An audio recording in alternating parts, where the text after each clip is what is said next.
Spring football all over the place this past Saturday. Now remember, Iowa does not do an official spring game, but Kirk Ferentz and the Hawkeyes did have their open practice. Most spring games are not 100% full speed. You can see there out in LA with USC.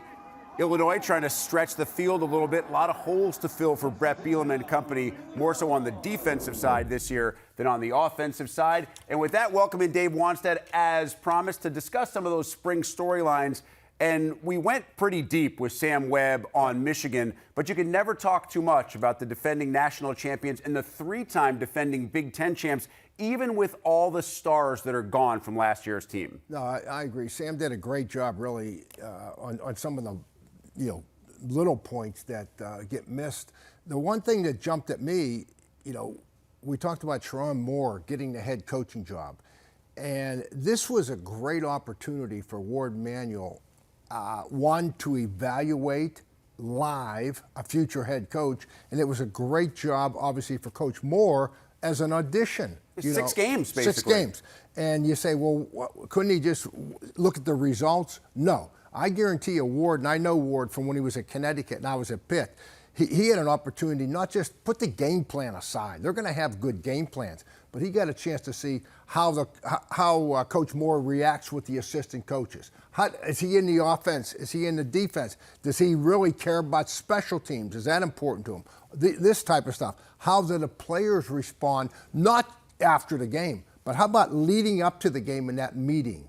How about at halftime? How did the coaches adjust at halftime, and how did they communicate? And the same thing for the players during the course of the game. So there was so much to evaluate there to make the final decision. So, I think it's a great decision, and it was not a knee-jerk reaction. This was one that I guarantee you Ward took his time and really look close at this. And I know for a fact that if he went and spoke with the players, nearly every player would have gone into Ward Manuel's office and said, we want Sharon Moore and we don't want there to be any other candidate. He is beloved by those players. Now he gets to take over, and it is tough to be the man after the man. Jim Harbaugh found a way to beat Ohio State multiple years with that Big Ten championship, the national title. Sharon now tries to do it first year as the permanent full-time head man in Ann Arbor. That's a slightly different case in Iowa City, where the head guy's been there a while, quarter century plus for Kirk Ferentz, just as the head coach, and many more years as the assistant. Dave, some folks thought after last season that could be it. They got back to the championship game. His son Brian wasn't retained as OC. My understanding is that Kirk never really considered it for more than maybe a day after he found out about the news regarding Brian.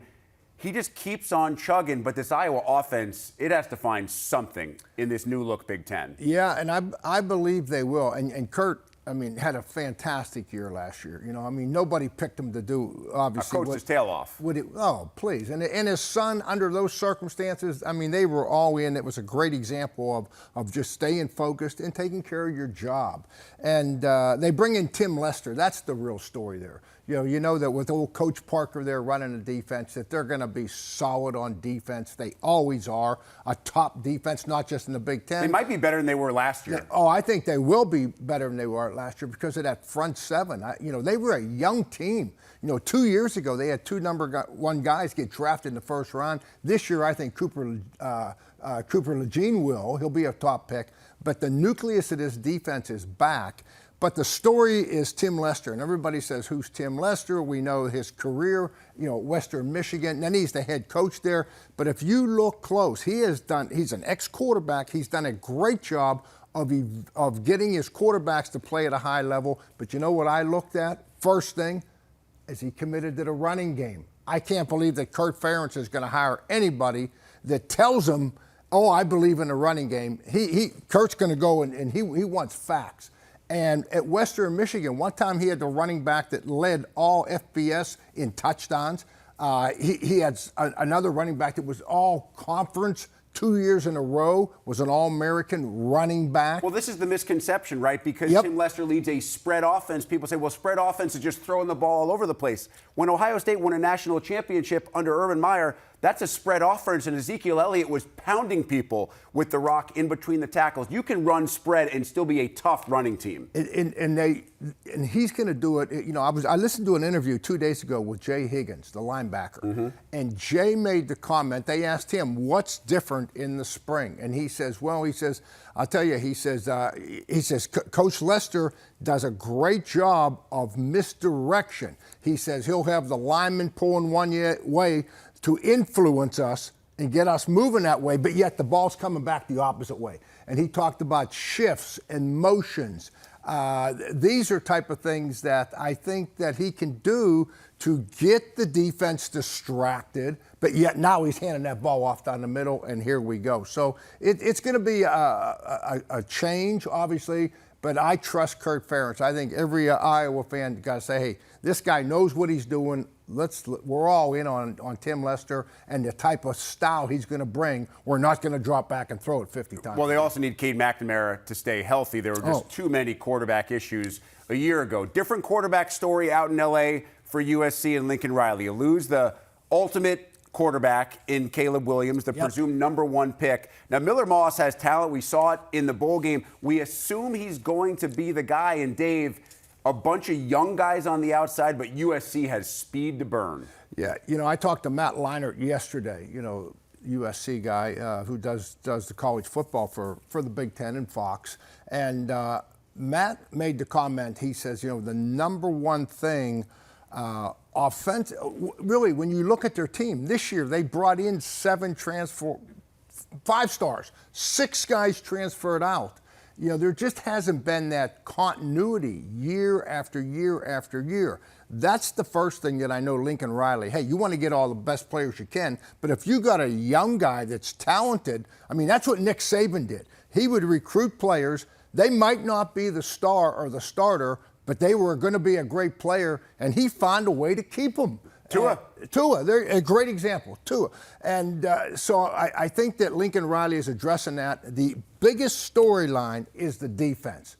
And, they hired a new defensive coordinator, and not just a new defensive coordinator, they brought in 4 new defensive assistants. So it's a complete overhaul, and I don't know what happened. Alex Grinch was there. Alex Grinch coached with Urban Meyer, who's as tough as they come. He was at USC with Lincoln Riley. All of a sudden, how you lose your aggressiveness, but they were one of the worst, and this is hard to say. I coached at USC. I know the athletes are getting, and they missed as many tackles almost as any team that I saw play all last year. So the focus has been, we're going to start getting tougher in the weight room. We're going to keep our players that we got here, and we are going to play a much more aggressive defense and make plays on defense. I think the offense is going to be fine. Defense has got to help them. Let's come back to the Midwest and Illinois. It was a disappointment last year after a 2022 where I think Illinois certainly exceeded expectations. They did not get consistent quarterback play last year. Luke Altmaier is back, but they lose most of their talent on the outside. They lose a couple of starters up front offensively, and they lose 2 of the best defensive linemen in the nation last year in Johnny Newton and Keith Randolph. Yeah, I didn't feel like, 2 years ago when they had the great year, okay, Tommy DeVito, Chase Brown, Tommy DeVito threw 3 touchdowns to every 1 interception. Okay, last year, Luke came in here and they were almost 1 touchdown, 1 interception. It's not going to get it done. It's not going to get it done, particularly when you got a defensive-minded head coach in Brent Bielema who wants to run the ball. And they've got a nice group of backs coming back. Fanigan, they got McCray, they got Love. They got a nice group of running backs coming back. I think offensively, they've got to get back to where they were 2 years ago, where the quarterback, I'm not saying play conservative, but hey, play Brett Bielema ball. Run the ball, the play action pass, and don't put your defense in that position that they did last year.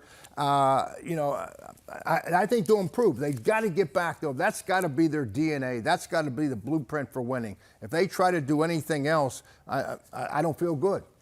Game manager is not necessarily a bad word. I don't know why people think that's a negative connotation on a quarterback. Look back to Brett's great teams at Wisconsin that continued to go to the Rose Bowl, led by guys like Scott Tolzien, who, by the way, is a quote-unquote game manager, not only won in buckets in college, but went on to have a lengthy NFL career. That'll get it done when you have a run game and a defense. That's certainly what Illinois hopes to get back to in 2024.